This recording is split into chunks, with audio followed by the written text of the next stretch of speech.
Hello everyone, আসসালামু আলাইকুম। Photopea basic training কোর্সে স্বাগত জানাচ্ছি। আমি অ্যাডোবি হাসান। আজকে হচ্ছে আমাদের 6 নম্বর ক্লাস। তো আপনারা যদি এখানে একটু লক্ষ্য করেন, আমরা এর আগের ক্লাসে কালার কারেকশন এবং কালার সেন্স বিষয়ে শিখেছি এবং আজকে আমরা শিখব টেক্সট এবং টাইপোগ্রাফি এবং ফন্ট কিভাবে চেঞ্জ করতে হয় এই বিষয়টা। ঠিক আছে?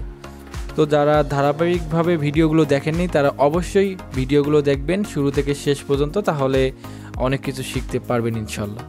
তো সরাসরি আমি চলে যাই ফটোপিয়াতে। আমি ফটোপিয়াতে চলে আসলাম। তো আগের মতো করে আমরা একটা নিউ ডকুমেন্ট নেব। আমি এখান থেকে নিউয়ে ক্লিক করলাম। আমি যে কোনো একটা সাইজের বা একটা ইউটিউব কভারের একটা আর্টবোর্ড নিলাম, যে কোনো একটা প্রজেক্ট ক্রিয়েট করে নিলাম। তো আমাদের প্রজেক্ট ক্রিয়েট করা হয়ে গেলে আমরা কি করতে পারি? তো আমরা অনেক সময় কি লেখালেখি করতে পারি, তাই না? লেখালেখি করার জন্য আমরা যেই বিষয়টা দেখব, আমরা টাইপ টুলের সাহায্য নেব। হ্যাঁ, তো ধরেন আমি একটা রেক্টেঙ্গুলার শেপ নিলাম। আমি রেক্টেঙ্গুলার শেপে ক্লিক করলাম এবং এখান থেকে একটা এইভাবে রেক্টেঙ্গুলার শেপ নিলাম এবং এটির কালারটা হচ্ছে ব্ল্যাক। এখন এর উপরে আমি কিছু লিখব। লেখার জন্য আমি একইভাবে একটা কাজ করব। এখান থেকে লেয়ার অপশনে আসব। লেয়ার অপশনে এসে এখান থেকে একটা আমি ব্ল্যাঙ্ক লেয়ার নেব, মানে একটা লেয়ার নেব, এমনি একটা সাধারণ লেয়ার নেব। ঠিক আছে, ফাঁকা লেয়ার নেব। এটি নেয়ার পর ওই লেয়ারে সিলেকশন থাকা অবস্থায় আমি এখান থেকে টাইপ তুলে একটা ক্লিক করে দেবো। এখান থেকে টাইপে ক্লিক করব, এখান থেকে টাইপ তুলে ক্লিক করে দেবো। এরপর আমার এখান থেকে লেখালেখি করার অপশনটা থাকবে। এখানে যদি আমি ক্লিক করি তাহলে দেখেন আমার একটা পপ আপ চলে আসছে। এখান থেকে আমি লিখতে পাবো। এখান থেকে আমি কিন্তু অনেক কিছু লিখতে পাচ্ছি, কিন্তু লেখাগুলো অনেক ছোট। লেখাগুলো কিন্তু এখানে দেখেন অনেক ছোট। এটিকে বড় করার জন্য আপনারা এখান থেকে ডাবল ক্লিক করে এটা পুরোটা সিলেক্ট করতে পারেন। করে এখান থেকে এই যে সাইজ, এখান থেকে সাইজটা এইভাবে মাউসের ক্লিক করে এইভাবে বাড়িয়ে নিতে পারেন এইভাবে। ঠিক আছে, এইভাবে বাড়িয়ে নিতে পারেন অথবা এখান থেকে লিখে দিতে পারেন। তো আমি কিন্তু এইভাবে লিখলাম।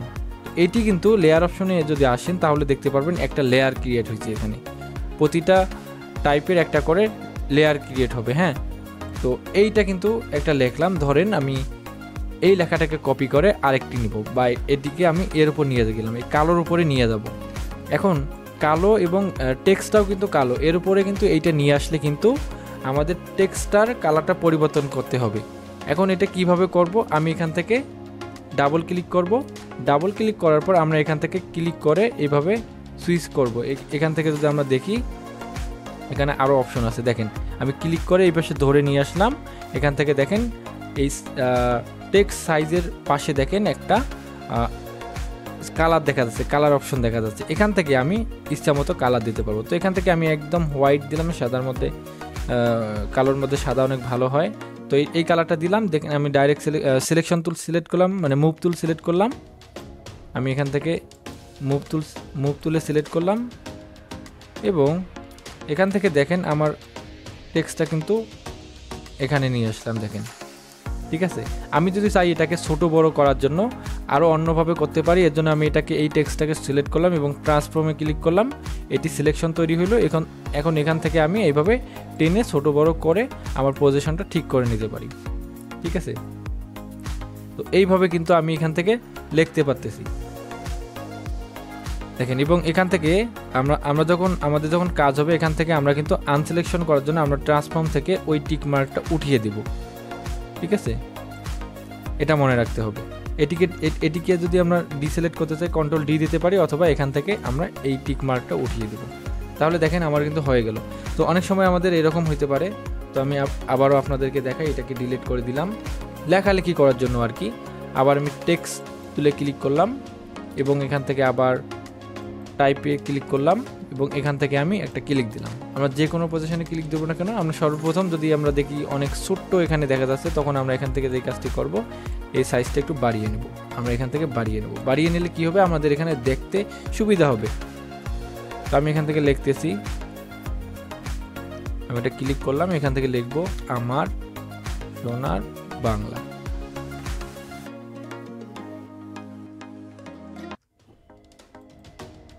আমি এখান থেকে এইভাবে লিখতে পারি। এইভাবে আমি আমার সোনার বাংলা লিখতে পারি। ঠিক আছে, আপনাদের যেটা প্রয়োজন সেটা লিখতে পারবেন। এইভাবে লেখার পর এটিকে ছোট বড় করার জন্য আপনি আরও একটা ওয়ে ব্যবহার করতে পারেন। ঠিক আছে, তো আরেকটা ওয়ে কি, এখান থেকে ট্রান্সফর্মে ক্লিক করবেন, এখান থেকে এইভাবে টেনে ছোট বড় করে নিতে পারবেন, ঠিক আছে। আবার এখান থেকে টিকটা উঠাই দিবেন। তো এই হলো একটা পদ্ধতি, এইভাবে করতে পারবেন। এখন এই ফন্টগুলো কিন্তু চেঞ্জ করার প্রয়োজন হতে পারে অনেক সময়, ঠিক আছে। ফন্ট চেঞ্জ করার জন্য ডাবল ক্লিক করবেন, ডাবল ক্লিক করার পর আপনারা এখান থেকে দেখতে পারবেন যে এই যে টাইপের এখানে দেখতে পারবেন এখানে একটা ফন্ট সিলেক্ট করা আছে, এখানে অনেকগুলো ফন্ট আছে, দেখেন অনেক সুন্দর সুন্দর ফন্ট আছে, অনেক সুন্দর সুন্দর ফন্ট আছে এখানে। এখান থেকে যে কোনো ফন্ট আপনারা সিলেকশন করে নিতে পারবেন। ধরেন আমি ফন্টটা চেঞ্জ করব, এখন আমি এখান থেকে এই ফন্টটা সিলেক্ট করলাম, আমি এখানে ক্লিক দিলাম, একটু লোডিং হবে। এটা হচ্ছে ওই ফন্টটা আমার ডাউনলোড করা নেই, এটা ডাউনলোড হয়ে এটা লোডিং হয়ে যাবে, ঠিক আছে। লোড হয়ে গেছে ফন্টটা, দেখেন এটি কিন্তু ওই ফন্টের মধ্যে কিন্তু এটা হয়ে গেছে এটা, ঠিক আছে। তো অনেক সময় আমাদের আরও একটা জিনিস প্রয়োজন হবে, সেটা হইল যে আপনারা একটু খেয়াল করেন, এখানে আমি লেয়ার অপশনে আসলাম, লেয়ার অপশনে এসে এখান থেকে আমাদের যে লেখাটা আছে এটাকে ডাবল ক্লিক করলাম, ডাবল ক্লিক করার পর এখানে দেখেন অনেকগুলো স্টাইল আছে, হ্যাঁ অনেকগুলো স্টাইল আছে এখানে। এটি কাজ করার জন্য আপনাদেরকে ফোনটাকে একটু রোটেট করে নিতে হবে। ফন্টের আরও অনেক স্টাইল আছে, সেগুলো আমি পরের ভিডিওতে আবার দেখাইয়ে দেব। তো এটিকে আমি একটু বড় করে নেই, ট্রান্সফর্ম, এটাকে বড় করে নেব এভাবে, এবং এটি হয়ে গেছে, টিক মার্ক দিয়ে দিই। দেখেন এইভাবে কিন্তু খুব সহজে লিখতে পারবেন।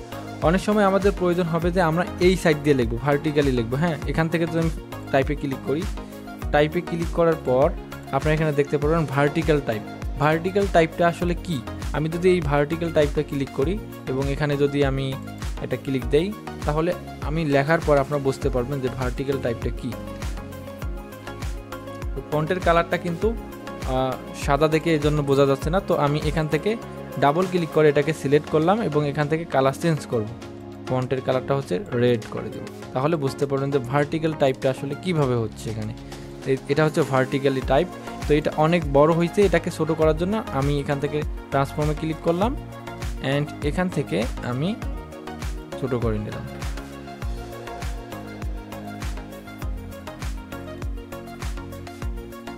তো এটিকে উপরে নিয়ে আসতেছি, আমি কিবোর্ডের অ্যারো কি চেপে আমি এটাকে উপরে নিয়ে আসতেছি, ঠিক আছে।